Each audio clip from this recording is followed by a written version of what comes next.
अर्थसंकल्प झाला आहे, सर्वसामान्याला पटेल असा अर्थसंकल्प आहे का?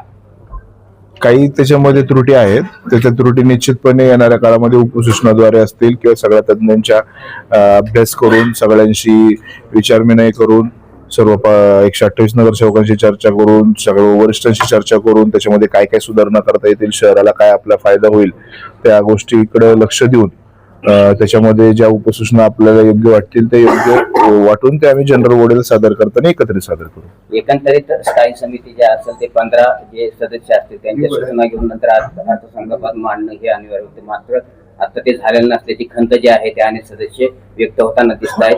काय सांगाल? तसं नाही. अजूनपर्यंत आम्ही सर्व 16 सदस्य सभागृहामध्ये बसलेलो होतो.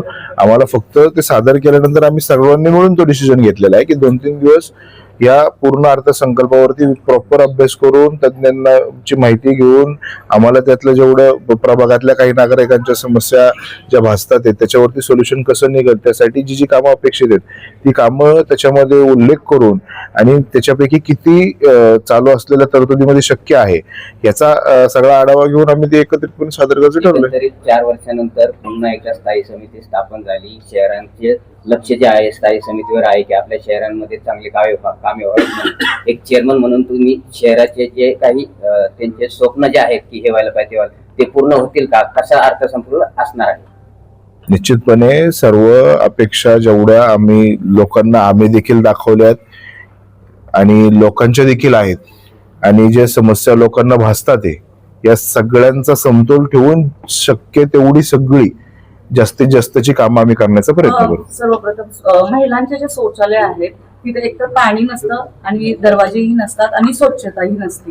त्याबद्दल काय म्हणजे काही योजना आहेत का? काही आरोग्यासाठी काही महिला किंवा जेंट्स भरणार आहात का यासाठी? पुढच्या 1-1.5 महिन्यामध्ये तुम्हाला निश्चित त्याच्यामध्ये बदल दिसेल. ज्या ज्या ठिकाणी आता आम्हाला देखील काही गोष्टी भासत होत्या की काही गार्डन्स असतील, सकाळी लोक मॉर्निंग वॉकला जातात, काही महिला भगिनी जातात, त्या ठिकाणी त्या टॉयलेट्सला प्रॉब्लेम्स होते किंवा ज्या ठिकाणी कर्मचाऱ्यांचा अभाव असेल त्याच्यासाठी काही प्रॉब्लेम असते, काही ठिकाणी महिला कर्मचाऱ्यांची आवश्यकता असेल तर तो अभाव जर असेल, काही ठिकाणी पाण्याची व्यवस्था त्या ठिकाणी नीट नसेल, तुम्ही सांगितल्याप्रमाणे दरवाजाची व्यवस्था किंवा लाईट्सची व्यवस्था, पहाटेच्या वेळ असते त्या वेळेला लाईट्स नसते, या ज्या ज्या समस्या आम्हाला जाणवतात तर त्या निश्चितपणे आम्ही ते सॉल्व्ह करू आणि तिथल्या स्थानिक नगरसेवकांकडून त्याचा आढावा घेऊ की बाबा तुमच्या प्रभागामध्ये अशा काही ज्या ज्या अडचणी वाचतात त्या तुम्ही आमच्यापर्यंत कळवाव्या आणि आम्ही सर्व मिळून त्या विभागाच्या अधिकाऱ्यांचा फॉलोअप घेऊन ते सॉल्व्ह करू. अध्यक्ष, एकंदरीत पाहिल्यानंतर पिंपरी शहरामध्ये दिव्यांग कल्याणकारी योजना राबवल्या जाते, परंतु फक्त दिव्यांग कल्याणकारी योजना कागदावरच घेतलं दिसून येते. या लाभार्थ्यांनी हजारो फॉर्म या पिंपरी चिंचवड महापालिकेच्या सक्रिय कार्यालयात आलेले, मात्र याच्याकडं अधिकाऱ्यांकडून आर्थिक पैशाची मागणी केल्या जाते आणि तरच तो फॉर्म अर्ज किंवा एखाद्या एजंटच्या मार्फत जर आला तरच तो अर्ज नाही का मंजूर केला जातो. अशावरती आपण काही असे काही भ्रष्ट अधिकारी त्यांच्यावरती काही अंकुश करण्याचा प्रयत्न करणार. कालपर्यंत जेवढे आपल्या शहरामध्ये दिव्यांग आहेत त्यांना आपली पिंपरी चिंचवड महानगरपालिका ही आर्थिक दर महिन्याला एक ठराविक रक्कम त्यांना एक चांगल्या भूमिकेने आजपर्यंत देत आलेली आहे. त्या कारणास्तव इतर महापालिकेमध्ये ती सुविधा कितपत आहे याचा आपण सांगू शकत नाही, परंतु आपल्या शहरातल्या दिव्यांगांसाठी चांगल्या पद्धतीने हे व्हावं यासाठी आहे. तर ती वाढली पाहिजे, हे तुमचं जे मत आहे की ती वाढली पाहिजे. ज्यांना ऑलरेडी चालू आहे तर त्यांना ते भेटतंय, परंतु तुम्ही जे आता सांगताय की बाबा जे नवीन अर्ज आलेले आहेत की नवीन त्यांची नोंद करून घ्यायची आहे, काही अधिकारी जर टाळाटाळ करत असतील, काही अधिकारी जर तुम्ही सांगितल्याप्रमाणे जर 2 पैसे मागून जर हे करत असतील तर निश्चितपणे पुढच्या काळामध्ये जे त्याला एक ओपन विंडो कन्सेप्ट आपण काहीतरी करण्याचा प्रयत्न करू की तिथं अर्ज आल्यानंतर त्या अर्जावरती तुम्ही काय कारवाई केली याचा महिन्यातून एकदा तरी आम्ही आढावा घ्यायचा प्रयत्न करू की जेणेकरून त्याला खेटा घालायला लागणार नाही आणि त्याच्यासाठी ते काम सोयीस्कर करू. व्यावसायिक आर्थिक सहाय्यासाठी हा अर्ज आलेले आहेत, त्यामध्ये ही मागणी होती पैशाची. आणि दुसरी गोष्ट जे दिव्यांग व्यक्तींना सायकलीचे जे काही होतं तर सायकलीचे देखील त्यांनी नाही का कोटेशन स्वतः बदललेले प्रकार ह्या महापालिकेत घडलेला आहे.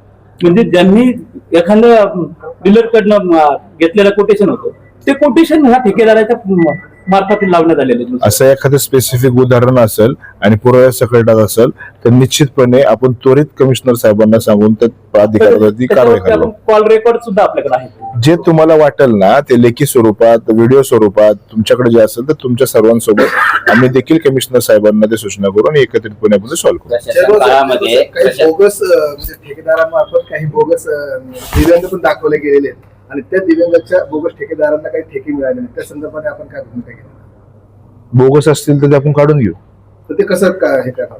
ते आता तुम्ही जर ज्या सूचना द्या, आता तुम्हाला जे आता त्यांना जे सांगितलं की जर तुमच्याकडे त्याच्याबद्दल काही माहिती असेल तर ते आमच्यापर्यंत पोहोचवा, तर त्याच्यावरती आम्ही निश्चित कमिशनर साहेबांना कारवाई करू. चेअरमन, शेवटचा प्रश्न. गेली 4 वर्ष झाली प्रशासन काळात मोठा भ्रष्टाचार झाला, महानगरपालिका कर्जबाजारी झाली, यामध्ये तुम्हाला स्थायी समिती मिळाली कर्जबाजारी यादीमध्ये, तर कर्ज वसुली थकबाकी याचं काही नियोजन केल्याचं तुम्ही आखलंय का?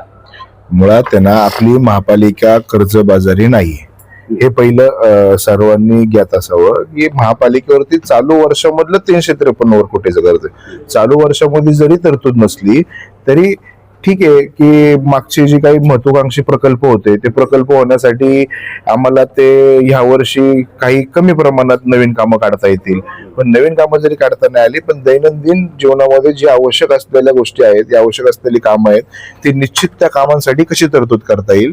आणि नवीन एखादा प्रकल्प राबवत असताना असे काहीतरी नवीन प्रकल्प एखाद्या एरियात आम्ही राबवला तर त्या एरियामधले बिल्डर असतील किंवा बांधकाम व्यावसायिक असतील किंवा रहिवासी तिथे वाढणार असतील, कमर्शियल झोन वाढणार असेल तर त्यांच्यापासून आपल्याला ऑटोमॅटिक उत्पन्न वाढेल आणि वाढलेलं उत्पन्न आपल्याला विकास कामासाठी वापरता येईल आणि झालेलं दायित्वासाठी फेडता येईल. नाही, तो प्रश्न नाहीये. प्रश्न असा आहे की कर्जबाजारी तुम्ही म्हणलात की नाहीये, परंतु ज्या कंपन्या आहेत, अनेक कंपन्या आहेत, त्यांनी आतापर्यंत जे थकबाकी आहे, थकबाकी भरलेलं नाही, याच्यासाठी काय तुमचं नियोजन असणार आहे का, हा प्रश्न. थकबाकी तर निश्चितपणे ज्याची आहे तर त्यांच्याकडून तर ती महापालिका स्तरावरती ती वसूल केली जाईल.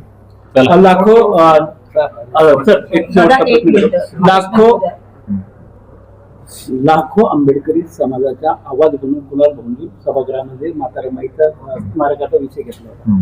ते तुमच्या कार्यकाळामध्ये आता हे स्मारकाचा विषय मार्गी लागणार का? आमचे आरपीआयचे जे शहर अध्यक्ष आहेत ते आमचे पहिल्यापासूनचे मित्र आहेत आणि ते चळवळीतून आलेले आहेत.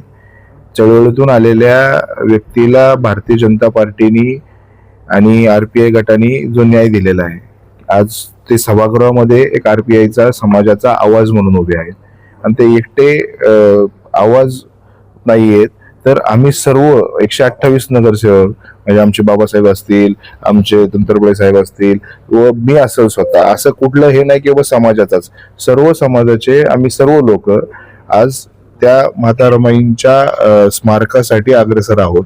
त्यासाठी एप्रिल महिन्यामध्ये जे भूमिपूजन होणार आहे 11 तारखेला, तर त्याच्यासाठी आमची सर्वांची जबाबदारी असेल की कुठल्याही परिस्थितीत त्या कामासाठी तरतूद कमी पडणार नाही. ओके.